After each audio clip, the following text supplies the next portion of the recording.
अगर जिंदगी में कुछ बड़ा करना है तो हालात से नहीं, खुद से लड़ना सीखो। हर सुबह एक नया मौका लेकर आती है। उठो, सीखो और बढ़ो।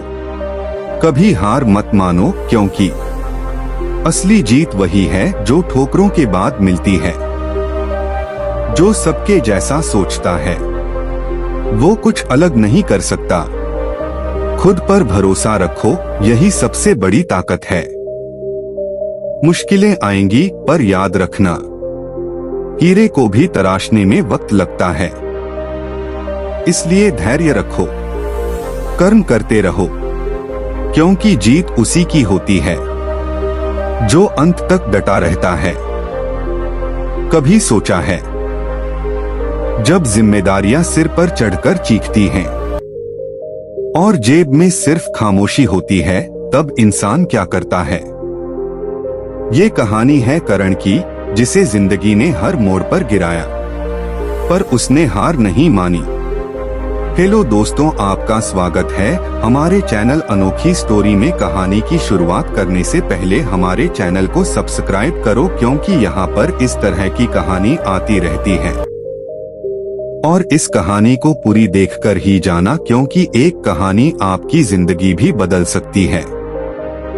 अगर तू भी परेशान है, अगर तू भी थक चुका है, तो रुक मत, क्योंकि ये कहानी तुझे हिलाकर रख देगी। चारों ओर सन्नाटा है, लेकिन करण के अंदर तूफान मचा हुआ है। हाथ में मुंह छिपाए बैठा है, आंखें भर आई हैं। उसके दिल की आवाज गूंजती है, क्या मैं ही अकेला हूँ जिसे सबका बोझ उठाना है? कोई मेरी तकलीफ क्यों नहीं समझता? माँ की बीमारी, बीवी की नाराजगी, भाई की पढ़ाई, सब मुझसे उम्मीद रखते हैं, लेकिन मेरी हालत कोई एक बार पूछता भी है, करण तू कैसा है? आंख से एक आंसू टपकता है, लेकिन उसी आंसू के साथ करण का इरादा भी मजबूत हो जाता है। शायद भगवान ने मुझे ही चुना है, तो अब रुकना नहीं, अब सबको दिखा दूंगा कि करण क्या कर सकता है। माँ के माथे पर हाथ रखकर करण बोलता है, माँ फिर से बुखार, कल ही तो दवा दिलाई थी। टेबल के दराज में हाथ डालता है, खाली पत्तियों को देखता है, दवाई खत्म हो चुकी है। करण की आंखें भर आती हैं।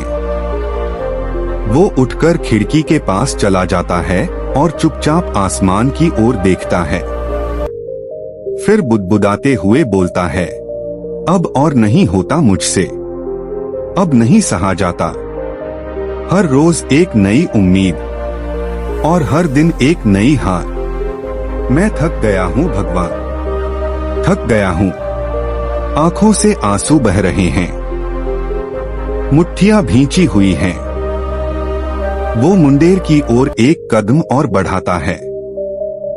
माँ की दवाई, भाई की फीस, बीवी की नाराजगी, सबको मैं ही संभालूं।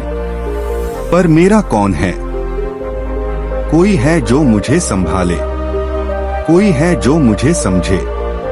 वो छत की तरफ देखता है, झुकता है, और तभी एक आवाज आती है पीछे से, अगर तू चला गया तो उन सबका क्या होगा जिनके लिए तू जी रहा था? करण चौंक कर पलटता है। एक बूढ़ा साधु खड़ा है, शांत चेहरा, आंखों में गहराई। जो तू कर रहा है वो रास्ता नहीं है बेटा, ये तो भाग जाना है। तू तो वो था जो सबके लिए जी रहा था, आज खुद से हार रहा है। करण की आंखें भर आती हैं। तो मैं क्या करूं जब सब मेरे ऊपर है और मैं हर तरफ से हार रहा हूं? क्या मैं इंसान नहीं हूं? साधु मुस्कुराता है, तू इंसान ही तो है और इंसान हारता है, लेकिन फिर खड़ा भी होता है, क्योंकि उसके पास प्यार होता है, रिश्ते होते हैं, और सबसे बड़ा, करण की आंखें भीगी हुई हैं, वो अब भी कांप रहा है। साधु उसकी आंखों में देखता है, धीरे धीरे बोलता है, पर हर शब्द सीधे करण के दिल में उतरता है। तू थक गया है, मैं जानता हूँ बेटा, पर क्या तू जानता है कि थक जाना, हार जाना नहीं होता। जब इंसान रोता है तो उसके आंसू कमजोरी नहीं होते, वो तो उसके जज्बात की ताकत होती है।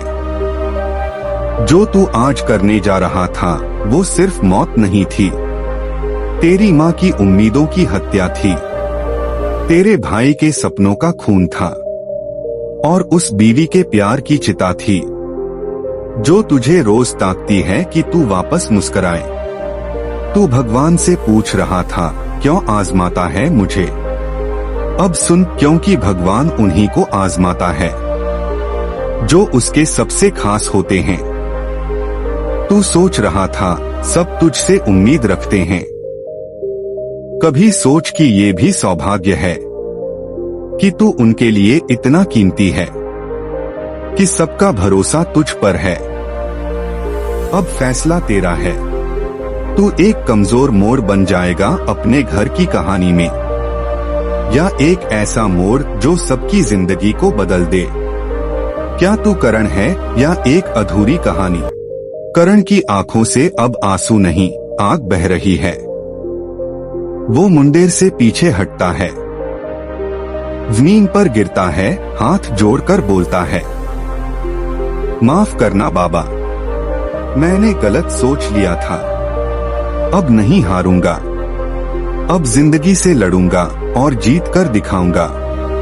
छत वाले उस मोड़ के बाद करण अगले दिन सूरज से पहले उठता है। चेहरे पर थकान नहीं, इरादा है साफ और मजबूत। अब कुछ भी हो जाए मैं रुकूंगा नहीं। वो शहर की गलियों में निकलता है, एक हाथ में बायोडाटा, दूसरे में माँ की दवाई की पर्ची। एक दफ्तर में इंटरव्यू देता है। वो कहते हैं, तुम्हारे पास तो कोई डिग्री नहीं है, तुम्हें क्यों रखें? करण मुस्कुराकर जवाब देता है, क्योंकि मुझे डिग्री से नहीं, जिंदगी से बहुत कुछ सीखने का अनुभव है। लेकिन नौकरी नहीं मिलती। फिर दूसरे दिन, फिर तीसरे दिन, आखिरकार एक होटल में बर्तन धोने का काम मिल जाता है। क्या करूं? माँ की दवाई, भाई की फीस, बीवी का घर, इन्हें चलाने के लिए बड़ा नहीं, ईमानदार काम चाहिए। दिन भर होटल, रात को घर और रात को भाई को पढ़ाता है। एक रात बीवी करण के पैरों की मालिश करते हुए रो पड़ती है, इतना मत कर करण, तू टूट जाएगा। करण की आंखें भर आती हैं, लेकिन वो कहता है, टूट जाऊंगा तो क्या, फिर से जुड़ जाऊंगा, बस तुम लोग साथ रहो। वो होटल के मालिक से कंप्यूटर सीखने की बात करता है। रात को इंटरनेट पर यूट्यूब से सीखता है, डिजिटल काम, डिलीवरी ऐप, ऑनलाइन सर्वे। अगर किस्मत दरवाजा बंद करे तो मैं खिड़की से घुसूंगा।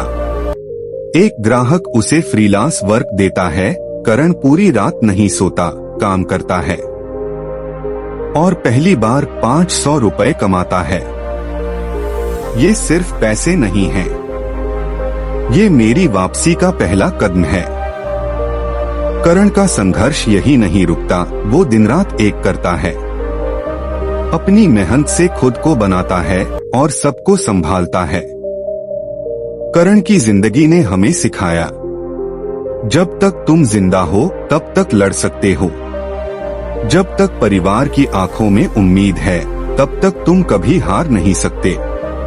छोटा काम कभी छोटा नहीं होता जब मकसद बड़ा हो। करण की तकलीफें हमें ये बताती हैं, जिंदगी कभी आसान नहीं होगी, लेकिन तुम मजबूत हो सकते हो। रो लेना गलत नहीं है, लेकिन वहीं रुक जाना गलत है। सब तुम्हारी कद्र तभी करेंगे जब तुम खुद अपनी कद्र करना सीख जाओगे। सामने वाले को संदेश जो अभी खुद किसी संघर्ष में है, अगर तुम सोच रहे हो कि हार मान लो, तो एक बार उस माँ को देख लेना जो तुम्हारे लिए रोज भगवान से दुआ मांगती है। एक बार उस भाई को देखना जो तुमसे सपने बांटता है। एक बार उस बीवी को देखना जो तुम्हारे चेहरे पर मुस्कान ढूंढती है। क्योंकि अगर तुम टूट गए तो सिर्फ एक इंसान नहीं गिरेगा, पूरा परिवार बिखर जाएगा। और खुद से कहो, जो करण कर सका मैं क्यों नहीं, मैं भी लड़ूंगा और जीतूंगा, क्योंकि मेरी कहानी भी अधूरी नहीं रह सकती। याद रखना, तू हार तब नहीं जाता जब हालात बिगड़ते हैं, तू हारता है जब तू खुद को छोड़ देता है। अगर इस कहानी में कहीं ना कहीं तू खुद को देख रहा है तो उठ, क्योंकि अब तेरा भी वक्त आने वाला है। तू भी किसी का बेटा है, किसी की उम्मीद है। तू भी लड़ सकता है, जीत सकता है। अगर ये कहानी दिल को छू गई हो तो एक लाइक जरूर कर। किसी जरूरतमंद तक ये बात पहुंचे तो शेयर कर। और ऐसी ही कहानियों के लिए सब्सक्राइब करना मत भूलना, क्योंकि एक कहानी, एक लाइन किसी की जिंदगी बदल सकती है।